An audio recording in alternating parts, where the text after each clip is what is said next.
जी हां, सरेआम दिन दहाड़े सबके सामने 50 राउंड फायरिंग होती है और हरियाणा के एक बड़े नेता को गोलियों से छलनी कर दिया जाता है, भून दिया जाता है, उनकी हत्या कर दी जाती है। इस हत्याकांड ने सनसनी मचा दी है। हरियाणा में नफे सिंह राठी का मर्डर TV9 भारतवर्ष पर होने जा रहा है। इससे जुड़ा बड़ा खुलासा आपके साथ मैं हूं समीर अब्बास, मेरे साथ करुणा शंकर भी मौजूद हैं। 16 घंटे से INLD प्रदेश अध्यक्ष नफे सिंह राठी की हत्या सुर्खियों में है। हत्या किसने की, साजिश किसने रची, आखिर कौन है इस हत्याकांड का मास्टरमाइंड? इन सवालों के जवाब पुलिस तलाशने की कोशिश कर रही है, क्योंकि जिस तरह से वारदात को अंजाम दिया गया है इसका कनेक्शन लॉरेंस बिश्नोई गैंग से भी जुड़ता नजर आ रहा है। बिल्कुल, नफे सिंह राठी की हत्या ने सुखदेव सिंह गोगा मेड़ी हत्याकांड को भी ताजा कर दिया। 3 महीने पहले ही गोगा मेड़ी के घर से अंदर बेरहमी से हत्या कर दी गई थी। उस वक्त भी लॉरेंस बिश्नोई गैंग का नाम सामने आया था। जी हां, नफे सिंह की हत्या के तरीके ने पंजाबी सिंगर सिद्धू मूसेवाला हत्याकांड की याद को भी ताजा कर दिया है। जिस तरह सिद्धू मूसेवाला की हत्या हुई थी, ठीक उसी अंदाज में बदमाशों ने नफे सिंह राठी को मौत के घाट उतार दिया। पहले रेकी की जाती है, फिर गाड़ी को घेर कर ताबड़तोड़ फायरिंग की जाती है। ये सारे पैटर्न एक जैसे हैं। तो सवाल है कि क्या लॉरेंस इतना बेखौफ हो गया है कि सरकार चाहे किसी की हो, किसी भी प्रदेश में हो, क्या चलती उसी की है? इसी पर है आज की बड़ी बहस। और बड़ी खबर सबसे पहले आपको बता दें, नफे सिंह हत्याकांड से जुड़ी ये बड़ी खबर इस वक्त आपके सामने है। पूर्व विधायक नरेश कौशिक समेत 7 पर FIR दर्ज की गई है इस पूरे मामले में। कार ड्राइवर राकेश के बयान पर मामला दर्ज किया गया। नरेश कौशिक, रमेश राठी, कर्मवीर राठी पर FIR दर्ज की गई है। नामजद FIR है। कमल राठी, सतीश राठी, गौरव और राहुल के नाम भी इसमें दर्ज हैं। इन तमाम लोगों पर नामजद FIR दर्ज की गई है इस पूरे केस में। तो नफे सिंह हत्याकांड से जुड़ी यह सबसे बड़ी खबर इस वक्त आपके सामने है। वो हत्याकांड जिसने पूरे हरियाणा में सनसनी मचाकर रख दी है।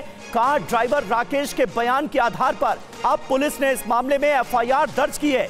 FIR में जिन लोगों के नाम है वो देख लीजिए। नरेश कौशिक, रमेश राठी, कर्मवीर राठी, कमल राठी, सतीश राठी, गौरव और राहुल के खिलाफ ये नामजद FIR दर्ज की गई है इस पूरे हत्याकांड में।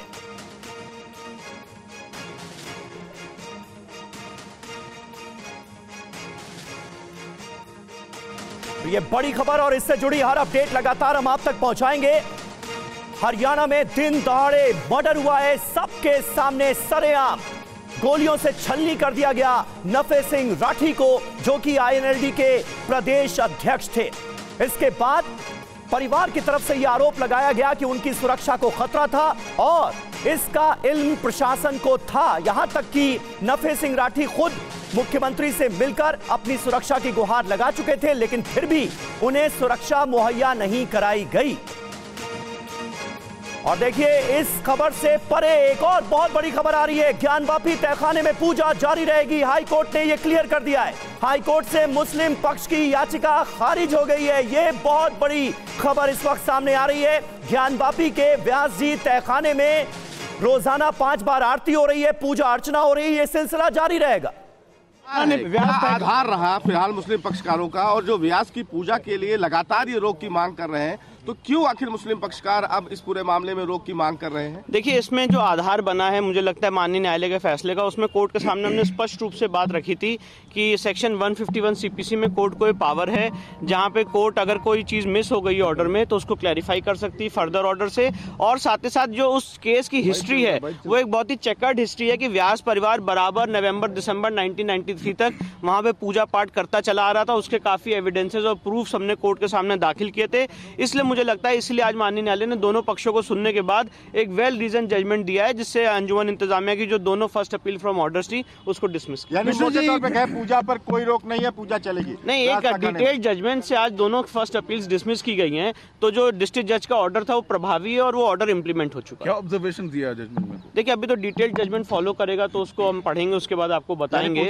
पर जो ऑपरेटिव पोर्शन है कोर्ट के ऑर्डर का वो मैं बता रहा हूँ कि FAFO जो है उनकी डिसमिस कर दी और पूजा पे कोई रोक नहीं, पूजा नियमित रूप रूप से चलती रहेगी। देखिए, विष्णु शंकर जैन को आप सुन रहे थे और इस वक्त हमारे साथ पंकज झा मौजूद हैं। पंकज, ये बहुत बड़ा फैसला है इलाहाबाद हाईकोर्ट से, क्योंकि मुस्लिम पक्ष उम्मीद जता रहा था कि उनके हक में फैसला आएगा, लेकिन ऐसा हुआ नहीं है। सुनते हैं एक और वकील को।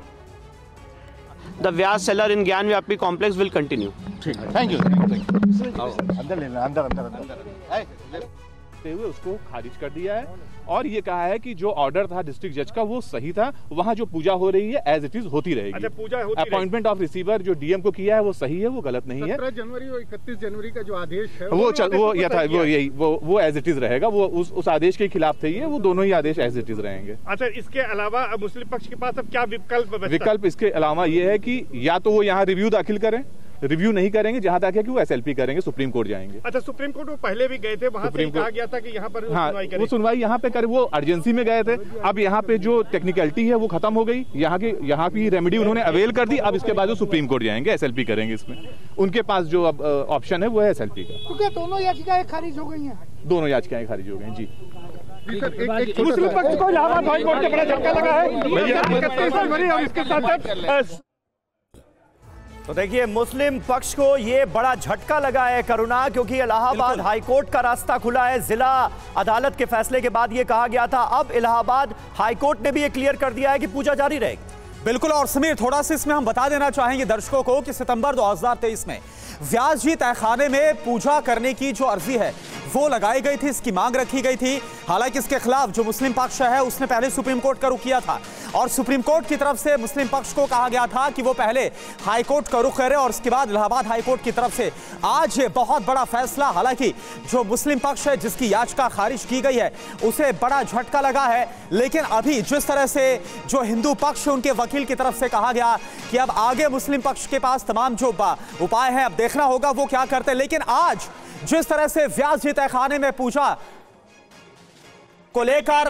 आदेश दिया गया है, पूजा जारी रहेगी, यह अपने आप में हिंदू पक्ष के लिए बहुत बड़ी जीत के तौर पर है व्यास जी तहखाने में। क्योंकि जो व्यास जी परिवार है उसी की तरफ से यहां पर व्यास जी तहखाने में पूजा अर्चना के लिए अर्जी लगाई गई थी पिछले साल। पंकज झा इस वक्त हमारे साथ जुड़े हैं पूरी जानकारी के साथ। पंकज, कितनी बड़ी जीत के तौर पर देखा जाए और इस फैसले के बाद मुस्लिम पक्ष की तरफ से कोई बयान आया है क्या? नहीं, मुस्लिम पक्ष की तरफ से भी कोई बयान नहीं आया। वो कह रहे हैं कि कोर्ट का ऑर्डर एक बार पढ़ लेंगे, उसके बाद जो उनके पास रेमेडी है कि इलाहाबाद हाई कोर्ट के लार्जर बेंच में जाएं या फिर सुप्रीम कोर्ट में जाएं। देखिए, दो तरह की अपील की गई थी वाराणसी की जिला अदालत में। जो सबसे बड़ा तर्क मुस्लिम पक्ष के खिलाफ गया वो ये गया था कि एक उसमें दो फैसले थे।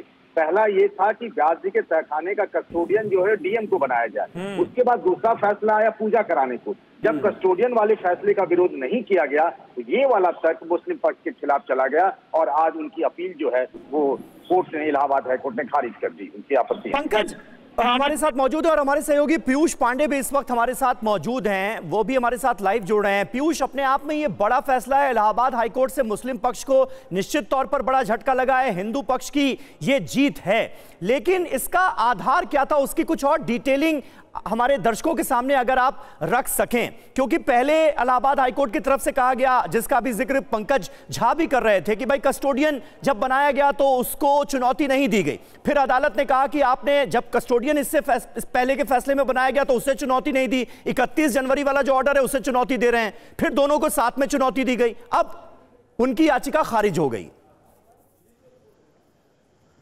जी बिल्कुल समीर, देखिए पहले एक तकनीकी खामी हुई थी जिसकी वजह से ऐसा हुआ था। हाँ। उसके बाद जब मुस्लिम पक्ष ने इस मामले में अपनी स्थिति को स्पष्ट कर दिया और तकनीकी खामी को भी दूर कर दिया। हाँ। लेकिन उनके पास ये आधार नहीं था और ना ही वो ये स्पष्ट कर पाए कि 31 साल पहले वहां पर पूजा नहीं होती थी और 21 साल से जो पूजा नहीं हो रही थी उसकी वजह भी हिंदू पक्ष ने स्पष्ट कर दी थी कि राज्य सरकार की ओर से एक मौखिक आदेश दिया गया था और उसी वजह से दिसंबर 1993 में पूजा करना बंद कर दिया गया था उसके बाद।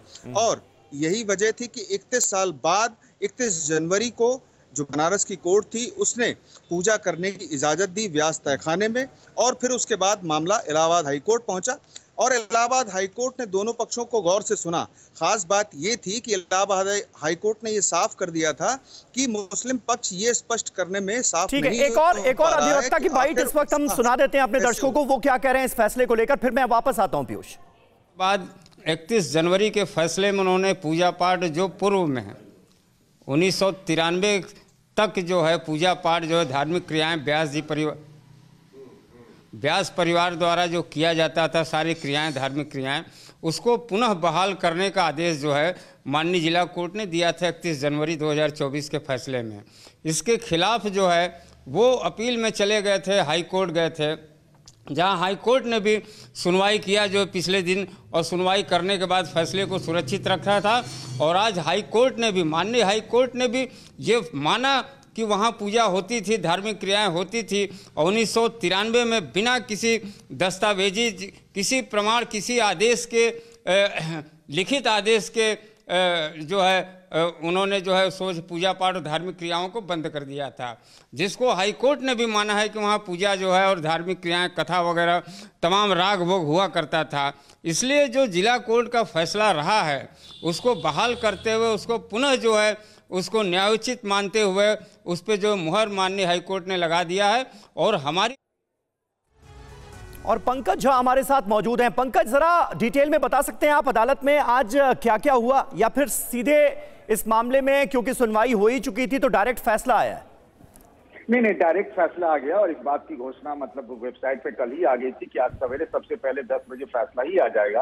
और लगातार 3 दिनों तक सुनवाई हुई थी, और उससे पहले जब मुस्लिम पक्ष ने इस जिला अदालत में जो फैसला हुआ था वाराणसी, उसके खिलाफ जब गए थे, तो जब अभी पीयूष कह रहे थे ना कि दोनों टेक्निकल ग्राउंड जो प्रॉब्लम थी कि कस्टोडियन वाले को चुनौती नहीं दी गई थी, तो उनकी अपील में संशोधन भी हुआ था। 3 दिनों तक लगातार बहस होती रही, हिंदू पक्ष, मुस्लिम पक्ष, और साथ ही उत्तर प्रदेश सरकार की तरफ से एडवोकेट जनरल ने बहस की, और सीधे फैसला सुना गया कि मुस्लिम पक्ष की आपत्तियां खारिज की जाती। अच्छा, लेकिन क्या पंकज कुछ पता चल पाया है कि जो 3 दिन तक इस पूरे मामले पर दोनों तरफ से दलीलों को रखा गया, हिंदू पक्ष और मुस्लिम पक्ष, क्या बातें मुख्य तौर पर सामने आई अदालत में?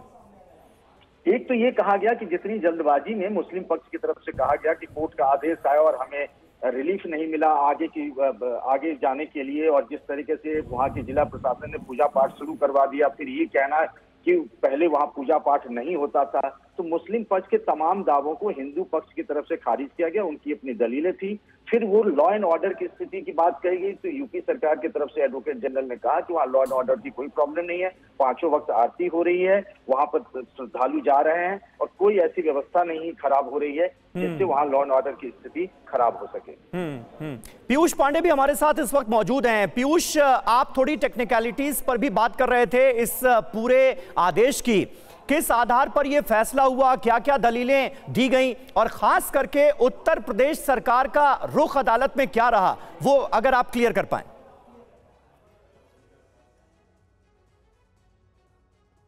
पीयूष तक लग रहा है हमारी आवाज नहीं पहुंच पा रही है। इस फैसले की पूरी डिटेल TV9 भारतवर्ष पर हम आपको दे रहे हैं। व्यास तहखाने में पूजा पर रोक नहीं है, यह सबसे बड़ी खबर है इस वक्त की। यह बहुत बड़ा फैसला है इलाहाबाद हाईकोर्ट का, यानी पहले की तरह जिस तरह से तहखाने में पूजा अर्चना का सिलसिला जारी था, हर रोज 4 बार आरती हो रही थी, वो सिलसिला जारी रहेगा, उस पर कहीं कोई रोक नहीं लगेगी। यानी इसका मतलब यह हुआ कि वाराणसी की जिला अदालत ने व्यास जी के तहखाने में पूजा के अधिकार को लेकर जो फैसला किया था वो वैसा ही एज इट इज जारी रहेगा, उस पर किसी तरह की रोक नहीं लगाई है इलाहाबाद हाईकोर्ट ने, जैसी कि मुस्लिम पक्ष ने अपनी याचिका में दरख्वास्त की थी। तो देखिए, जो फैसला है ज्ञानवापी में व्यास जी के तहखाने को लेकर वो क्या है, उसकी पूरी डिटेल हम आपके सामने रख रहे हैं। पहला यह कि व्यास जी के तहखाने में पूजा की इजाजत इलाहाबाद हाईकोर्ट ने भी दे दी है। जिला अदालत ने पहले फैसला दिया, यही उसके खिलाफ मुस्लिम पक्ष इलाहाबाद हाईकोर्ट गया और वहां से भी यह फैसला आ गया है। और इस वक्त हमारे संवाददाता पीयूष पांडे बात कर रहे हैं विष्णु शंकर जैन से। आप देखिए, इसका निष्कर्ष ये है कि वहाँ पे जो पूजा चल रही है वो चलती रहेगी, और साथ ही साथ मैं आपको ये भी बताना चाहता हूँ कि हम सुप्रीम कोर्ट में कैविएट फाइल करेंगे। अगर वो सुप्रीम कोर्ट आएंगे तो हम उसको सुप्रीम कोर्ट के सामने अपनी बात रखेंगे। अभी वो हाई कोर्ट में भी चुनौती दे सकते हैं, रिवीजन पिटीशन फाइल कर सकते हैं? नहीं, अब ये तो इसके बाद सुप्रीम कोर्ट का ही रास्ता बचता है। ठीक है, हमसे बात करने के लिए बहुत बहुत शुक्रिया। तो आपने सुना विष्णु शंकर जैन साहब को, जिन्होंने हमें बताया कि इस मामले में अब सीधे सुप्रीम कोर्ट का रुख करेगा मुस्लिम पक्ष, और देखना यह होगा कि सुप्रीम कोर्ट का रुख क्या रहता है मुस्लिम पक्ष की आपत्तियों पर। पीयूष पांडे, TV9 भारतवर्ष, नई दिल्ली।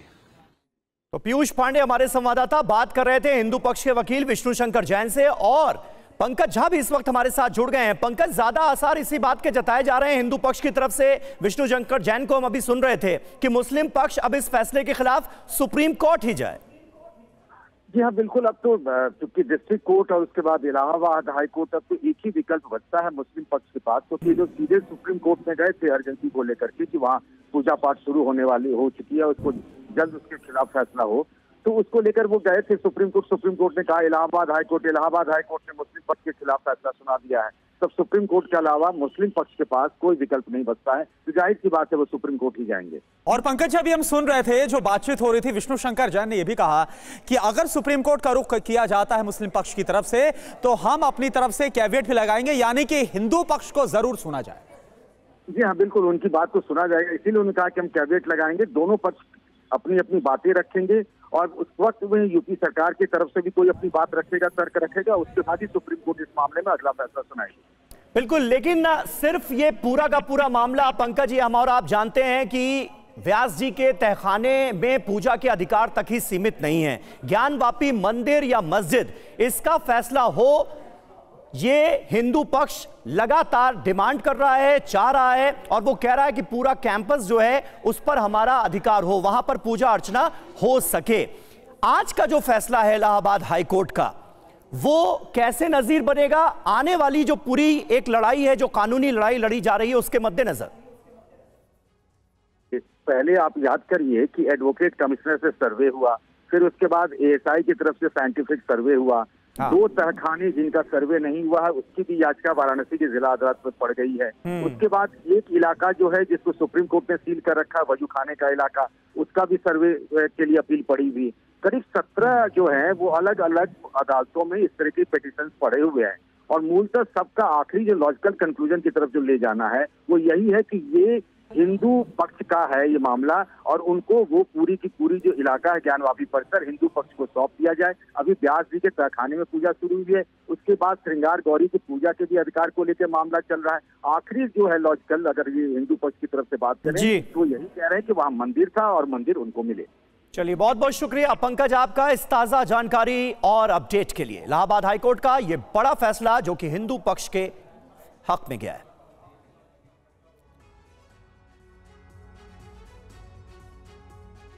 और एक बार फिर हम लौटते हैं, बड़ी खबर का रुख करते हैं। हरियाणा में सनसनीखेज मर्डर की बड़ी खबर, नफे सिंह हत्याकांड से जुड़ी जो बड़ी खबर इस वक्त सामने आ रही है वो आपको बता दें। एक नया सीसीटीवी फुटेज दरअसल सामने आ गया है। इस मामले में सीसीटीवी में हत्यारों की कार नजर आ रही है। घटनास्थल से कुछ ही दूरी का यह सीसीटीवी फुटेज बताया जा रहा है।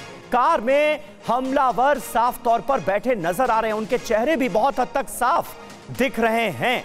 ये सीसीटीवी फुटेज इस वक्त टीवी9 भारतवर्ष पर हम आपको दिखा रहे हैं। इसी कार में शूटर बैठकर आए थे, और इसी के थोड़ी देर बाद नफे सिंह राठी की कार पर अंधाधुंध 50 राउंड फायरिंग की जाती है और उनकी जान ले ली जाती है। हमारे साथ इस वक्त कुछ खास मेहमान मौजूद हैं, उनसे आपका तारुफ करा दें। विक्रम सिंह हमारे साथ मौजूद हैं, फॉर्मर डीजीपी उत्तर प्रदेश के। इसके अलावा रणबीर शर्मा हमारे साथ जुड़ रहे हैं, हरियाणा पुलिस में आईजी रह चुके हैं। राजीव जेटली साहब भारतीय जनता पार्टी के स्पोक्सपर्सन हमारे साथ मौजूद हैं। सबसे पहले राजीव जी, मैं आपसे जानना चाहूंगा, यह हरियाणा में क्या हो रहा है? कानून व्यवस्था पर भी एक बड़ा प्रश्न चिन्ह लगता है। एक गैंगस्टर खुलेआम किसी की सुपारी देता है, उसकी हत्या की जाती है। फिलहाल जो तफ्तीश हुई है उसके आधार पर तो यही पता चल रहा है कुलदीप बिश्नोई गैंग का नाम जो है वो सामने आ रहा है, लॉरेंस बिश्नोई का। क्या कहेंगे आप, कहां कमी रह गई? नहीं, देखिए, मैं ये मानता हूं कि बड़ी दुखद घटना है। ये एक राजनीतिक पार्टी के प्रदेश अध्यक्ष और एक पूर्व में विधायक रहे हैं, उनकी निर्मम हत्या की गई है। लेकिन इससे पूरे प्रदेश की कानून व्यवस्था के ऊपर आप उंगली नहीं उठा सकते। देखिए, उनके साथ सिक्योरिटी गार्ड भी थे और सिक्योरिटी गार्डों के ऊपर भी हमला किया गया।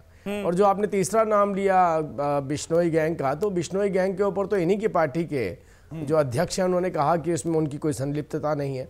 तो हम अभी किसी निष्कर्ष पे ना पहुंचे तो ज़्यादा बेहतर होगा। और कल हमारे हरियाणा के मुख्यमंत्री मनोहर लाल जी ने कहा है कि जो भी गुनहगार है उन्हें बख्शा नहीं जाएगा जी। और किसी भी आधार पर अगर किसी को, परिवार को किसी बात पर शक है या उनके परिजनों को किसी बात पर शक है तो जिसका भी नाम उन्होंने लिया उनके खिलाफ एफआईआर दर्ज की गई। राजीव जेटली साहब, लेकिन शक तो था, पानी का पानी हो जाएगा। शक तो था, नफे सिंह राठी की सुरक्षा को खतरा है, इस बात का एहसास उन्हें था। उनके परिवार का यह कहना है कि बार बार पुलिस से गुहार लगाई गई सुरक्षा की, यहां तक कि मुख्यमंत्री से भी नफे सिंह राठी खुद मिले और उन्होंने एक गुहार लगाई, लेकिन सुरक्षा नहीं दी गई, जिसका नतीजा है। देखिए, नहीं, मैं आपको बताना चाहता हूं कि देखिए क्योंकि वो ऑलरेडी सिक्योरिटी गार्ड के साथ थे और जिस जगह से आते हैं उन जगहों पर उनका अपना रुतबा भी था, कई दुश्मनियां भी उनकी पर्सनल लेवल पर थी। हर चीज़ को खंगाला जा रहा है कि किस तरह की रंजिश थी, वो राजनीतिक थी या वो पर्सनल थी या वो कोई व्यापारिक थी, वो लेन देन की थी। देखिए, पुलिस की जब तक इंक्वायरी नहीं हो जाती है उससे पहले टिप्पणी करना मुझे लगता है कि ठीक नहीं होगा। और ये अगर कोई प्लान करके इस तरह की सुपारी देता है या हत्या करवाता है तो वो बचे तो नहीं जा सकते हैं, लेकिन ये कहीं पर भी आप ये देखिए, इसको कानून व्यवस्था से जोड़कर नहीं देखा जा सकता। और ये मानता हूं मैं कि पहले भी कई बार इनके ऊपर भी पहले भी अटैक की संभावना इन्होंने जताई थी या कुछ और लोगों ने भी संभावना जताई थी। वो सब चीज़ें वहाँ पर जो चलती हैं वो एक अलग रूप लेती हैं, लेकिन अब इसको मुझे लगता है राजनीतिक रूप से नहीं। ठीक है राजीव जेटली जी, कुछ और भी मेहमान हमारे साथ हैं, उनका भी रुख करते हैं। रणबीर शर्मा जी हमारे साथ हैं, आप हरियाणा के आईजी रह चुके हैं। रणबीर शर्मा जी, आपको लगता है कि यहां पर सुरक्षा में एक बड़ी चूक हुई है जो नफे सिंह हत्याकांड सामने आए? क्योंकि परिवार वाले बोल रहे हैं कि लगातार उन्हें जान से मारने की धमकियां मिल रही थी, लेकिन फिर भी उनकी सुरक्षा की गुहार को नहीं सुना गया। रणबीर शर्मा जी देखिए हमारे साथ, चलिए एक बार रुक करेंगे हम रणबीर जी का, लेकिन संपर्क हमारा टूट गया। लेकिन विक्रम जी, आपसे यही सवाल होगा कि आपको नजर आता है कि सुरक्षा में चूक हुई है? निसंदेह सुरक्षा में चूक हुई है। जब मृतक नफे सिंह जी ने कहा था कि उनको जीवन भय है, तो जीवन भय का आकलन भली भांति होना चाहिए और जितने भी खतरे थे उसका मूल्यांकन के उपरांत उनको सुरक्षा नियमानुसार उपलब्ध कराई जानी चाहिए थी। मृतक नफे सिंह साहब ने अपनी प्राइवेट सिक्योरिटी रखी थी, वो पुलिसकर्मी नहीं थे जो उनके साथ सुरक्षा में थे, और जो घायल हुए वो व्यक्तिगत प्राइवेट सुरक्षा थी। और जिस तरीके से दिन दहाड़े उनके ऊपर ताबड़तोड़ स्वचालित और अर्धस्वचालित हथियारों से गोली की बौछार की गई, ये एक प्रश्न चिन्ह लगाता है कानून व्यवस्था के ऊपर, क्योंकि बिल्कुल निरंकुश होकर के दिन दहाड़े इस तरीके के हाई प्रोफाइल झज्जर में ये हत्याकांड हुआ है। उससे ये बात बिल्कुल स्पष्ट है कि उनका आवागमन, स्वचालित हथियारों का इस्तेमाल होना, ये एक बहुत अधिक चिंता का विषय है। जेटली साहब को मेरा परामर्श होगा कि इसके ऊपर देखें, लॉरेंस बिश्नोई के 700 फुट सोल्जर्स 5 स्टेट्स में क्रियाशील हैं, 5 स्टेट्स में। और आपने जो खुद सुखदेव सिंह, सिद्धू मूसेवाला की जो हत्या हुई है आपके, लेकिन संभावना के ऊपर भी इन्वेस्टिगेशन होता है, और अगर ये संभावना है इसका निराकरण होना आवश्यक है, क्योंकि इसके पहले तिहाड़ जेल से ही सुकेश चंद्रशेखर ने कौन सा ये अपराध का तांडव नहीं किया था, वो जग जाहिर है। और तो विक्रम सिंह जी, मैं आपसे ये भी जानना चाहूंगा, आप अपने एक्सपीरियंस से जरा हमारे दर्शकों को भी बताइए कि नॉर्मली सुरक्षा की गुहार की बात जो लगातार इस केस में सामने आ रही है कि पहले लगाई गई लेकिन सुरक्षा मिली नहीं, आमतौर पर प्रोटोकॉल होता क्या है? क्योंकि कई बार हम लोग देखते हैं जिन्हें सुरक्षा की जरूरत नहीं है वो बॉडीगार्ड, सिक्योरिटी गार्ड्स लेकर घूमते रहते हैं, सरकार से मिले, और जिनकी जान को खतरा है उन्हें सिक्योरिटी गार्ड्स मिल नहीं रहे। आपका ऑब्जर्वेशन बिल्कुल सही है समीर साहब। अगर आप देखें, मूल्यांकन करें जीवन भय के बारे में, जैसे मान लीजिए मुझे है तो मैंने आवेदन पत्र दिया डीजीपी के यहाँ या मुख्यमंत्री जी के यहाँ। डिस्ट्रिक्ट मजिस्ट्रेट के अंदर एक अब्दुल गयूर बना भारत सरकार का एक अपराध है, जिसके आलोक में एक सुरक्षा समिति बैठती है, जिसमें आईबी के, इंटेलिजेंस के और पुलिस के अधिकारी बैठ करके तमाम उनके एप्लीकेशन में जो बिंदु उठाए गए हैं मूल्यांकन करने के बाद यह निर्णय कर जीवन भय है या नहीं है। अगर है तो नियमानुसार या तो पेमेंट पे या हाफ पेमेंट पे या निःशुल्क दिया जाता है। बिल्कुल। और रणबीर शर्मा जी भी हमारे साथ अब जुड़ चुके हैं। रणबीर शर्मा जी, क्या आपको लगता है जो सीसीटीवी फुटेज सामने आई है, अपराधी बिल्कुल बेखौफ है, उनकी तस्वीरें सामने आ रही है, कार का नंबर देखा जा रहा है? आप बिल्कुल सही कह रहे हैं कि भी हमारी पुलिस की 2-3 चूक बहुत जबरदस्त रही हैं। सबसे पहली चूक है उनकी कि जब उनको धमकी दी जा रही थी और वो सुरक्षा की गुहार कर रहे थे, तो उनके घर के आसपास एटलीस्ट 1 या 2 पीसीआरों की ड्यूटी होनी ही चाहिए थी। पर्सनल गनमैन दे दिए, बहुत अच्छी बात है, लेकिन जहां उनका घर था उनके आसपास सिक्योरिटी, क्योंकि इन लड़कों ने पूरी रेकी की है, पूरी रास्ते को देखा है, कब आते हैं, कब जाते हैं, किस तरह से चलते हैं, कितने लोगों के साथ चलते हैं। नंबर 3, जो नाकाबंदी पुलिस की एक रूटीन में नाकाबंदी होती है, 3 सिस्टम में होती है। सबसे पहले आउटर रिंग रोड, बिल्कुल जिले के जो बाहरी एरिया होते हैं वहां पे नाकाबंदी लगाई जाती है, जिसे कि बाहर से आने वाले लोगों को चेक किया जाए। नंबर 2, जो सिटी एरिया है, बहादुरगढ़ का जो सिटी एरिया है, एक तो झज्जर का पूरा जिला हो गया, नंबर 2 सिटी एरिया बहादुरगढ़ का। माफ कीजिएगा और मुझे आपको रोकना पड़ रहा है समय की कमी की वजह से, लेकिन लॉरेंस बिश्नोई गैंग का एक तरफ नाम सामने आ रहा है, दूसरी तरफ राजनीतिक साजिश की बू भी आ रही है। इस पूरे मामले में पुलिस की तफ्तीश में क्या जानकारियां आगे सामने आती हैं आपको बताएंगे।